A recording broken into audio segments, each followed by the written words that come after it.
On the 5th of October, 2021, Matthew Boorman arrived home after a long day at work. He had no idea what was waiting for him. As he stepped out of his car, his neighbour of 12 years, Can Arslan, suddenly lunged at him.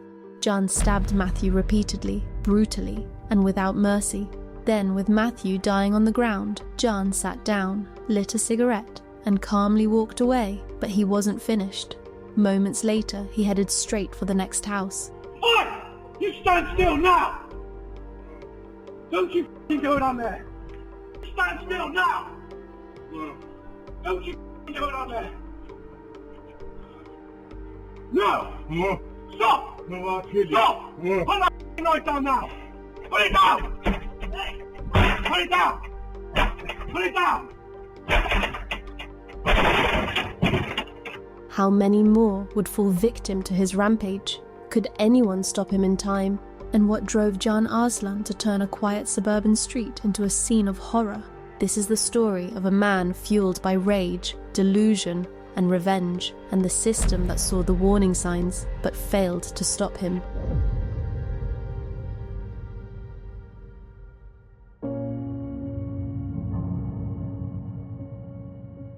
In 2013, 43-year-old Matthew Boorman, a respected engineer, loving father of 3, and dedicated husband, moved with his family to Snowdonia Road in Walton, Cardiff, a peaceful estate in Tewkesbury, Gloucestershire. Matthew worked as a contract manager for GE Aviation, an aeronautical company, a job he loved and which he put his heart and soul into. A lifelong aviation enthusiast, Matthew had been passionate about aircraft since childhood. Outside of work and family life, he built and flew model airplanes. He and his wife Sarah shared a close and loving relationship. They often referred to one another as soulmates, and together they embraced the journey of raising their children. With their growing family, the Boormans purchased a large, semi-detached home on the newly developed Snowdonia Road estate. At first, the area seemed like the perfect place to settle. Most of the neighbours were friendly, and the environment felt welcoming. But one neighbour stood out, for all the wrong reasons. 52-year-old Can Arslan had been living on the same street since 2009. Originally from Turkey, he had moved to the UK with his wife, hoping to build a new life.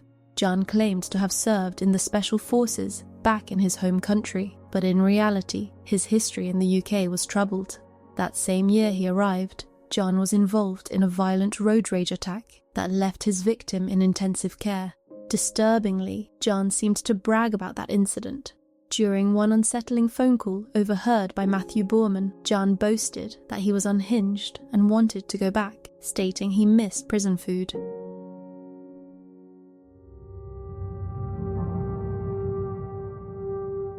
As the years passed, Can's behaviour grew increasingly threatening. Minor disputes over things like parking spaces, pathway access, or children's toys escalated into sustained harassment.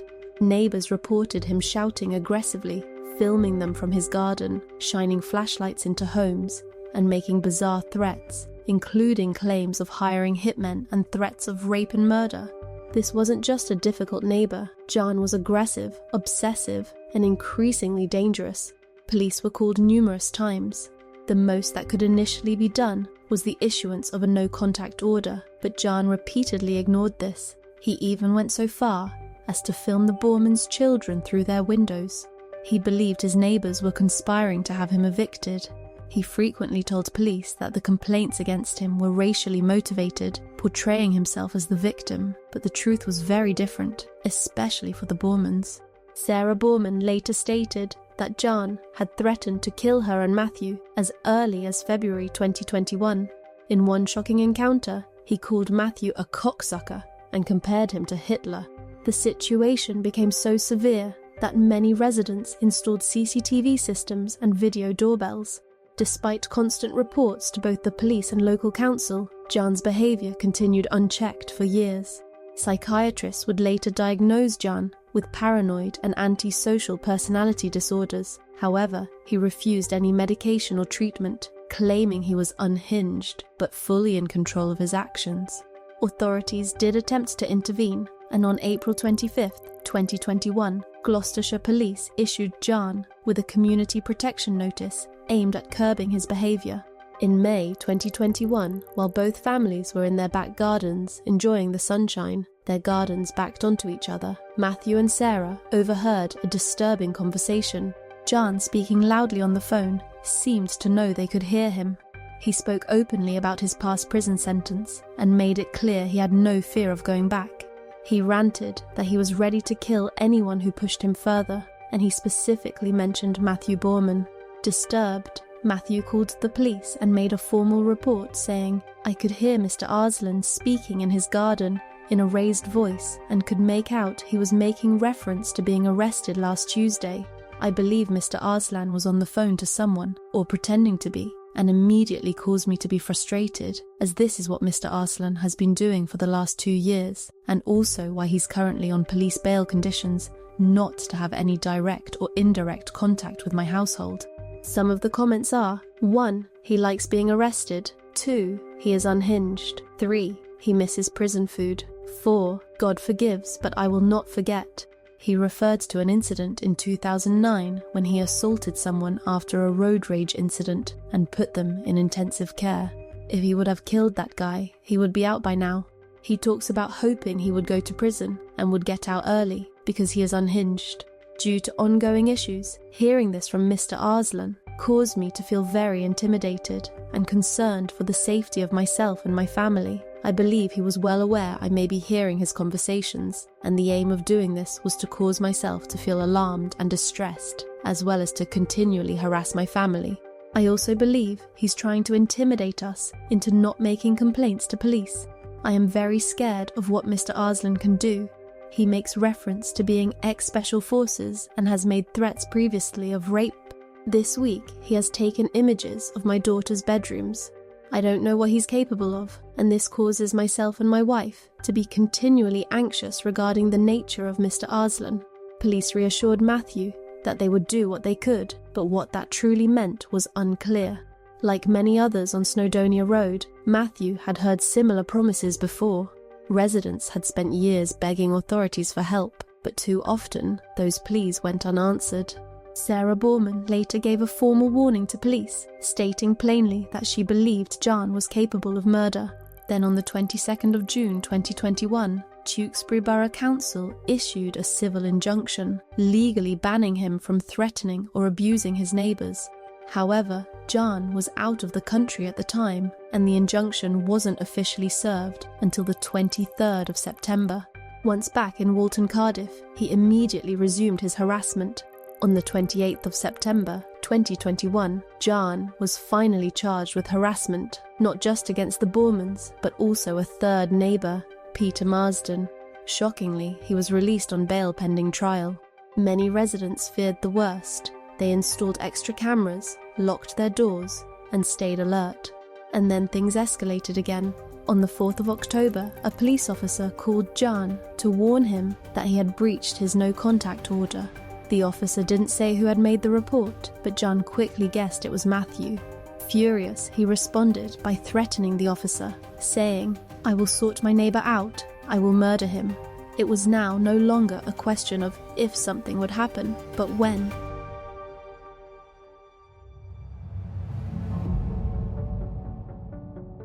The next day, on the 5th of October, at around 5 p.m, Sarah Boorman was in the kitchen preparing dinner.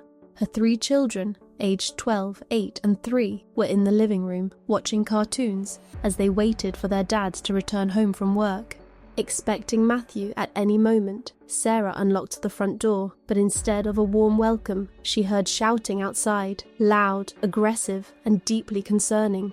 Just moments earlier, Matthew had arrived home while on a work conference call. As he stepped out of his car and walked towards the front door, Can Arslan, who had been lying in wait, launched a sudden and vicious attack. Sarah rushed to the door. At first, she thought it was a fistfight, Matthew being struck repeatedly by Can, but then she realised the horrifying truth. He wasn't punching, he was stabbing. In Can's hand was a large kitchen knife. Panicked and desperate, Sarah ran outside, only to witness her husband being brutally stabbed in the chest, head, neck and back. In total, Matthew Boorman was stabbed 27 times in a matter of seconds. She screamed and pleaded with Can to stop, but he slashed her thigh during the confrontation. Wounded and terrified, Sarah retreated into the house to protect their children, who had already heard the commotion and seen parts of the attack from inside. From the window, Sarah watched in horror as the violence came to a chilling pause. Then Can stood up, pulled a cigarette from his pocket, sat on Matthew's lifeless body, and lit it. But Can wasn't finished. Still barefoot and armed, he calmly walked down the street towards the home of another neighbour, Peter Marsden, a man he had previously threatened to kill. Peter had long feared Can, and he had supported the injunction against him. He'd installed anti-climb fencing, security alarms, video doorbells, and even a door with no mailbox, hoping to protect his family. Can broke into Peter's garden, forced his way through the patio door, and launched another attack, stabbing Peter 8 times in the kitchen. But help was on the way. Off-duty police officer Sergeant Stephen Wilkinson rushed to intervene. Hearing the chaos, Wilkinson grabbed a wooden plank and ran towards the danger. Oi! You stand still now! Don't you f***ing do it on there! Stand still now! Don't you f***ing do it on there! No!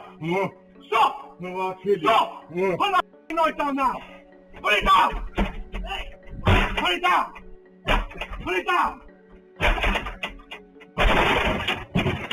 As Can continued his rampage, Wilkinson struck him in the shoulder, and they managed to force him out of the house.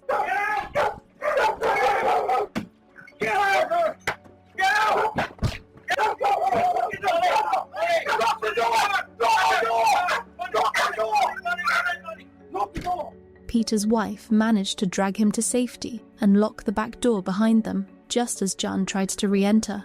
He then squatted in the garden and started smoking another cigarette. After the second attack, Can once again walked calmly through the neighbourhood, still armed, still dangerous. Wilkinson's shouting alerted other residents, and together, with improvised weapons like cricket bats and golf clubs, they helped restrain Can and stop him from harming anyone else. Thanks to the courage of Wilkinson and the other neighbours, Can's movements were contained until armed police officers arrived on scene. They tasered and arrested him. You're next, mother. There's a bond on your head. I'm fine here, mate. The knife is there. You're next. Can you just canvass these people and check if this is the only suspect? Even then, Can remained defiant, shouting at the police. He is dead, isn't it? I warned you, the police, 1 year. Look, it happened. I warned them. I was gonna murder him. Look, I'm begging you, could you put this in front? No, unfortunately we can't. That's not in our policy. I have disability, don't you believe? I do believe you, but I don't believe that they're causing you any harm, and it's They are, I have arthritis. Right, okay, it's proportionate to the offence that we suspect. Look, like I murdered 10 people. There is a bond on your head as well. What is it, a lighter? Hey, there's no point threatening us, is there? It's not going to get you anywhere. Get in the van. Yeah. It's not getting you anywhere threatening us, is it? Yeah, you have all Threatening us ain't going to get you anywhere. Tragically, Matthew Boorman was pronounced dead at the scene.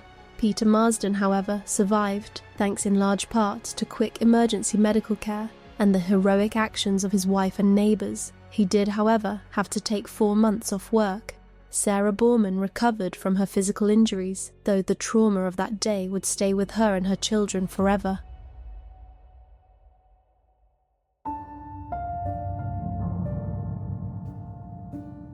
The trial of Can Arslan took place at Bristol Crown Court in March and April of 2022.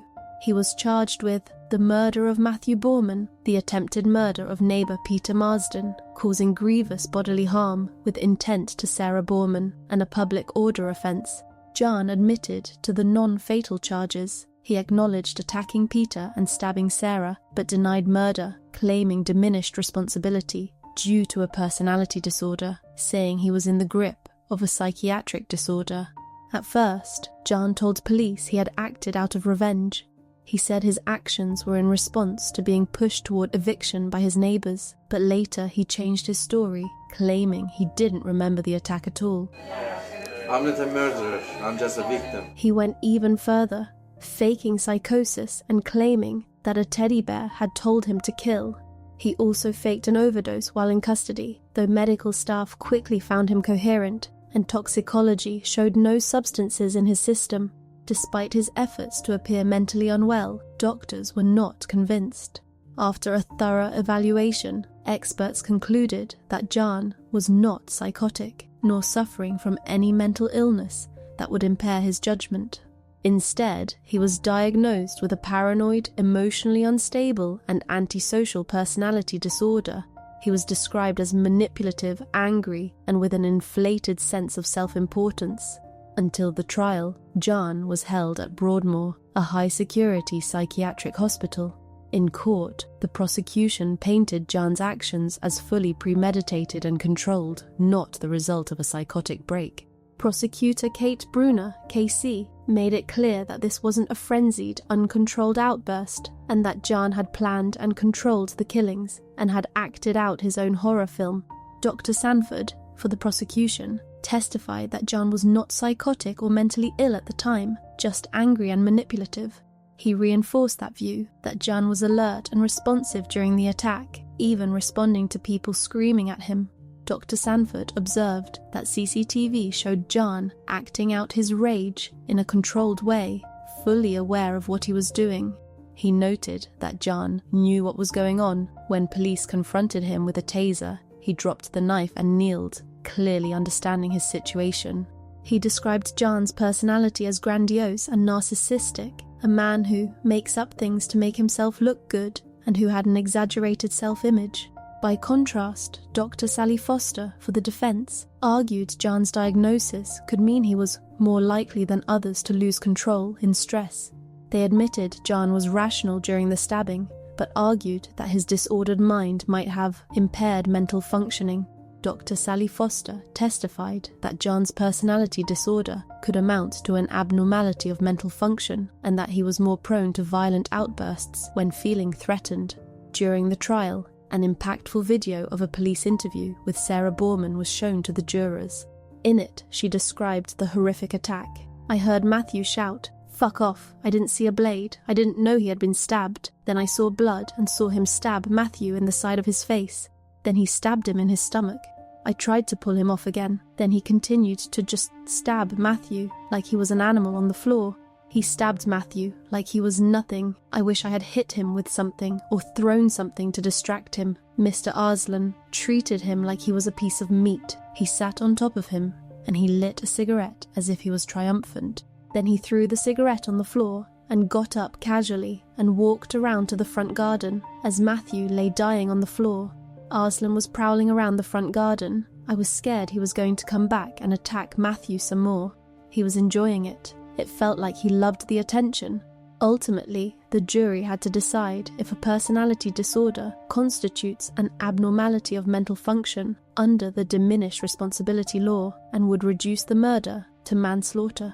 In closing, the prosecution insisted that Can knew right from wrong every step of the way, while the defense painted a picture of a troubled man pushed over the edge by his pathology. On the 5th of April 2022, the jury returned a unanimous verdict of guilty of murder. They rejected the defense of diminished responsibility. Can was remanded to Broadmoor High Security Hospital, pending sentence. A month later, on the 9th of June 2022, sentencing took place. The sentencing judge, Judge Mrs. Justice Cutts, described the quiet afternoon being shattered when Can's anger, resentment and rage exploded into a spree of planned violence. The judge emphasized the exceptional brutality and planning involved. In her words, Can ambushed Matthew in broad daylight, stabbing him mercilessly even after he fell. She noted that Matthew had no chance to defend himself and that Can's attack was completely savage. Judge Mrs. Justice Cutts also reinforced Can's long history of abuse. He had mounted a campaign of harassment and abuse of the most extreme nature for over a decade. Aggravating factors, lying in wait, multiple victims, weapon use, led her to impose the maximum sentence of a whole life term before parole review. In the end, Can Arslan was sentenced to life imprisonment for the murder of Matthew Boorman, with a minimum term of 38 years to be served, reduced by the 248 days he had already spent on remand. After serving this minimum term, it will be up to the parole board to determine if and when he may be released. If he is ever released, he will remain on license for the rest of his life. In addition to the life sentence, Can received 20 years for the attempted murder of Peter Marsden, 6 years for the wounding of Sarah Boorman with intent, and 16 months for a fray.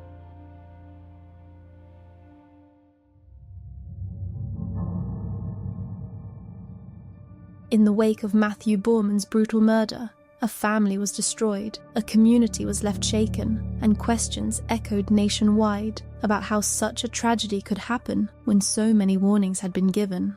In the courtroom, Sarah Boorman, now widowed and trying to raise 3 children alone, stood to deliver her victim impact statement. She described Matthew as her soulmate, her best friend, the love of her life, and a father who lived and breathed for his children. She called Can the monster next door. Sarah told the court how her 12-year-old saw the horror of his daddy being killed, hearing his father cry out, "No," before being stabbed like an animal on the floor. Her youngest now asks, "Where is Daddy?" every day. Even after everything, Sarah questioned herself, saying, "I worry that I did not do enough to save him." The people of Walton Cardiff had lived under the shadow of Can's threats for over a decade. Though horrified by what happened, many admitted they were not surprised. Can's behaviour had escalated for years. Harassment, threats, and intimidation were well documented. Some had fortified their homes, installed security cameras, and begged authorities to act, but their concerns were met with delays and dismissals. Residents praised the courage of those who had intervened, Sergeant Stephen Wilkinson in particular, whose actions likely prevented further loss of life, but they also voiced frustration and anger that so many clear warning signs were missed. Gloucestershire Police referred themselves to the Independent Office for Police Conduct. The review is ongoing, but for the Boorman family, it's already too late. Sarah Boorman was clear. This was not random. She said Matthew's murder was not out of the blue. Authorities had been warned repeatedly, even the night before the killing. She publicly described the police and council response as toothless and ineffective, and demanded that the mistakes made in her husband's case be acknowledged, learned from, and never repeated.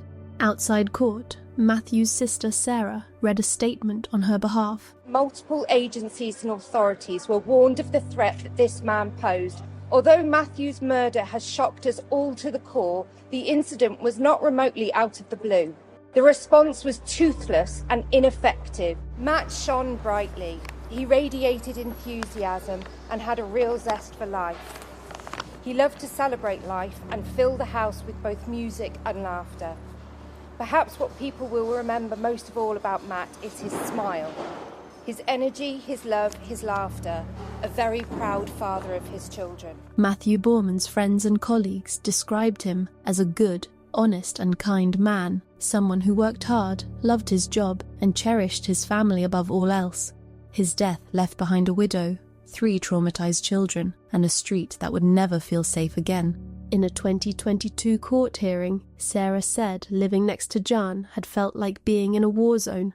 The family had been always on edge, waiting for the day he would act on his threats. That day came, and despite everything, despite the calls, the warnings, the reports, it was allowed to happen. Matthew Boorman died just steps from his front door. His wife and children watched in horror, and the system meant to protect them all failed. My heart goes out to the Boorman family, and to the Marsden family as well.